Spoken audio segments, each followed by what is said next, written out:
O Inter teve nesta noite de terça-feira aquilo que a gente chama de vitória culposa. Um jogo patético do Internacional.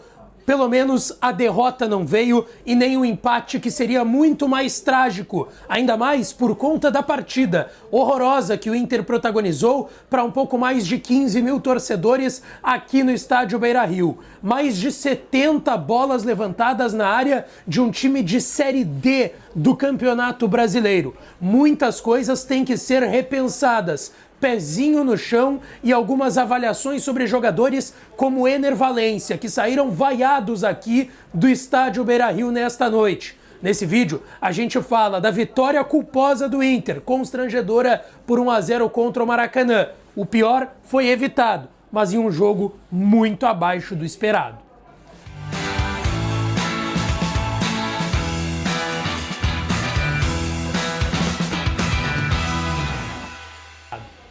Fala, minha rapaziada, sejam bem-vindos a mais um vídeo aqui no canal. Não esquece, deixa o teu like, te inscreve, ativa o sininho das notificações por aqui. Claro que esse conteúdo e todos os outros têm sempre o apoio de KTO, kto.bet.br. Vai lá na KTO para brincar, para se divertir. O site é proibido para menores de 18 anos. E a gente tem que falar aqui direto do estádio Beira-Rio sobre, cara, é aquilo que a gente chama de vitória culposa. Uma atuação constrangedora, um jogo constrangedor do Internacional que os garotos da base tiveram que resolver. E até se imaginava que resolveriam mais cedo. O time misto quente do Inter. A gente vai falar mais ou menos sobre isso. Vamos lá. O Roger, ele surpreendeu, ele escalou alguns titulares sim no time titular. Tinha Aguirre na lateral direita, tinha Vitor Gabriel na zaga, tinha Fernando no meio de campo, tinha Tabata, Wesley e o Ener Valencia no comando de ataque. Era um misto quente do Inter, não era um time super reserva como a gente até projetou ao longo dos últimos dias. Esse time do Internacional, ele passou o trabalho para furar a defesa de um time da Série D do Campeonato Brasileiro. E desculpa, isso não pode acontecer. Isso definitivamente não pode acontecer. Um time da Série D do Campeonato Brasileiro contra um time que a gente intitulou pelo que estava jogando como um dos melhores do país nesse início de temporada e que de fato estava jogando futebol pra gente pensar, imaginar, desenhar dessa forma com jogadores de investimento como o Ener Valencia, que hoje mais uma vez fedeu em campo. E eu digo feder em campo não no sentido pejorativo. Por favor, me entendam. Quando eu falo de feder em campo, eu falo de um Ener Valencia que mal tocou na bola, que ele estava ali só ocupando espaço, só fedeu nesse caso ali e pouco fez. Assim como outros jogadores, Tabata fedeu em campo, Oscar Romero fedeu em campo, Wesley também, tá? Assim, não dá para tirar nada de positivo do jogo que o Inter fez aqui no Maracanã. Mais de 70 bolas levantadas na área de um time de Série D do Campeonato Brasileiro. Um time que no final do primeiro tempo já estava babando na gravata, estava morto em campo. Os caras não aguentavam mais correr. E o Inter com Wesley, que é um jogador de jogada individual, não tentou jogadas individuais para cima dos caras. E quando tentou, conseguiu perder para um time que, como eu disse, estava morto fisicamente aqui no Beira-Rio. Estava morto aqui no Beira-Rio. O Roger coloca, depois de um primeiro tempo, que o Inter até cria algumas chances, o Bryan Aguirre sai cara a cara, o goleiro faz uma bela defesa, mas foi uma grande chance clara, tem um passe de peito, a lá futevôlei do Thiago Maia pro Oscar Romero, ele não consegue finalizar. O Inter estava com dificuldade de finalizar, porque a bola estava com o Inter e o Maracanã deu essa bola pro Inter durante todo o jogo. O Maracanã deu a bola pro Inter jogar e disse, ó, eu vou montar um ferrolho, eu vou ficar com todo mundo até o meu camisa 9 atrás da linha da bola. E se der pra puxar um contra-ataque e tu, Inter, te desorganizar, a gente vai tentar fazer um golzinho e aí fechar mais ainda a casinha. Só que nem isso eles conseguiam fazer. O Maracanã não ficava... Cara, o Maracanã não ficava 10 segundos com a bola no pé no primeiro tempo.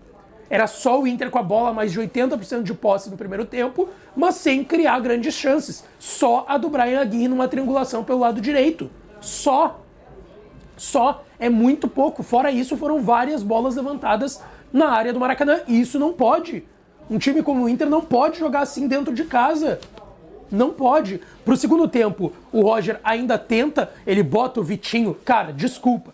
O Vitinho, que é um jogador que tem a jogada individual, que tem o drible, ele não pode não ir pra dentro dos caras de uma quarta divisão de Campeonato Brasileiro jogando em casa. O Vitinho não pode, gente. O Vitinho pegou uma defesa no segundo tempo, que no primeiro tempo já estava morta fisicamente, pegou os caras no segundo tempo e não conseguiu. Não conseguiu, não foi pra dentro dos caras. Ele ia pra linha de fundo e cruzava, procurava o Aguirre pra ir na linha de fundo e botar a bola na área dos caras. Sendo que eles tinham duas torres, que beleza, não são os grandes zagueiros do futebol brasileiro, mas dois zagueiros altos, e era óbvio que tu ia ficar levantando bola e não ia dar certo. Era óbvio. Era óbvio. O Ramon nem na linha de fundo conseguia chegar pra cruzar, tinha que ter ao auxílio do Wesley pelo lado esquerdo, porque fez uma partida tenebrosa ofensivamente, e aí tu vai me dizer, mas defensivamente o Ramon todas as vezes desarmou os jogadores, o Fernando também, que pra mim o Fernando foi o melhor jogador do Inter em campo, mais uma vez. Mais uma vez, o único que se salva das últimas atuações do Inter é o Fernando nesse time. Aí tu vai olhar pra mim e vai dizer, bom, mas ele defensivamente foi bem. Cara, se ele não vai bem defensivamente contra o Maracanã da 4ª divisão do Campeonato Brasileiro dentro do Beira-Rio, pelo amor de Deus, aí que eu ia estar preocupado. Aliás, tem um cara que defensivamente fez um jogo terrível, que foi o Rohel. O que o Bravo, centroavante camisa 9 do Maracanã, fez com o Rohel hoje, ele deu caneta, driblou, fez finta de corpo, ele fez tudo com o Rohel. O Rohel não dá mais. O que falta pra se entender que se tu tem o Rohel, o Juninho... Cara, o que o Kaique Rocha deve ter feito? Ele tem que ter feito uma coisa muito grave pro Kaique Rocha não jogar. Aí tu tem o Rohel e tu tem o Juninho como opção. O que o Juninho não tem que o Rohel tem? Alguém precisa me explicar o que o Juninho não tem que o Rohel tem. Porque precisa ser explicado. Não existe isso, desculpa. Não existe isso.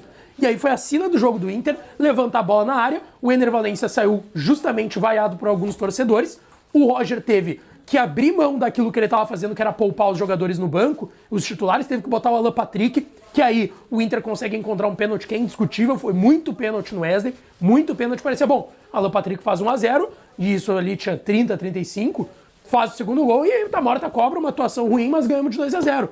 E aí o Alan Patrick perde o pênalti, vira um drama ainda maior aqui no Beira-Rio, o Inter segue levantando bola, circulando bola na frente da área e jogando para os pontas e para os laterais para eles cruzarem na área. Como eu disse, mais de 70 cruzamentos na área do Maracanã. O Roger bota a grande novidade do dia, que foi o garoto Raikkonen, tá? O Raikkonen de 16 anos, que veio do Goiás, tá por empréstimo na base do Inter. O garoto faz um gol. O gol é anulado porque bate no braço dele. Eu fiquei meio na dúvida porque bate no braço dele e bate no braço do jogador também do Maracanã. Mas assim, me parece que o juiz então acertou no lance. Eu não vou nem entrar no mérito do juiz porque o juiz não fez uma má atuação, o juiz não interferiu no resultado e nem no jogo terrível que o Inter fez nessa noite aqui no estádio Beira-Rio, tá? Não tem como botar na conta do juiz isso.